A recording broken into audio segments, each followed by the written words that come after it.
ভালোবাসার কাঙ্গাল আমি।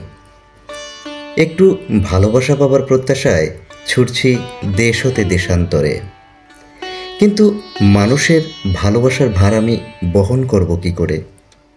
আমার প্রতি তাদের ভালোবাসাটা যেন নিঃস্বার্থ ও নিষ্কমল। যদিও স্বার্থ ছাড়া ভালোবাসা পাওয়াটা বড়ই কঠিন, তবে অসাধ্য নয়।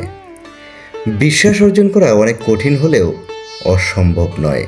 যে ভালোবাসার মধ্যে স্বার্থ লুকায়িত থাকে সেখানে ভালোবাসার পূর্ণতা নেই, আর সে অপূর্ণতা নিয়ে একটি সম্পর্ক টিকে থাকলেও সেই সম্পর্কের মাঝে শূন্যস্থানটা আজীবনই রয়ে যায়।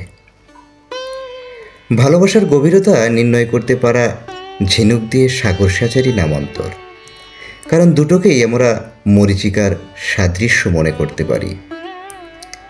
মরীচিকাকে যেমন হাত দিয়ে স্পর্শ করা যায় না, ঠিক তদ্রূপ ভালোবাসাটা অনুভবের, দৈহিক নয়। শরীর জাগে শরীরের নিয়মে, কিন্তু মন যদি না জাগে তাহলে হয়তো শরীরের চাহিদা মিটবে, কিন্তু মনের চাহিদা অপূর্ণই রয়ে যাবে। জীবনে সফল মানুষদের সান্নিধ্য পাওয়া আর শিক্ষাগুরুর চরণধুলো পাওয়া দুটোই অনেক ভাগ্য করে পাওয়া যায়। দুটোতেই শুধু দিনের সূচনা, আর দিন মানেই তো আলো, আর আলো মানেই তো সুখ। জীবনটাকে আলোকিত রাখা খুব সহজ কাজ নয়, এটা অসাধ্যকে সাধ্যরই নামান্তর।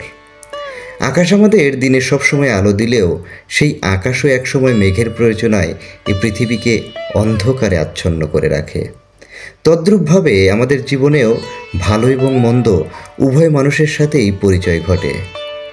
যারা ভালোকে গ্রহণ ও মন্দকে পরিহার করতে পারে তারাই জীবনে সুখ নামক সোনার হরিণের সন্ধান পেয়ে থাকে।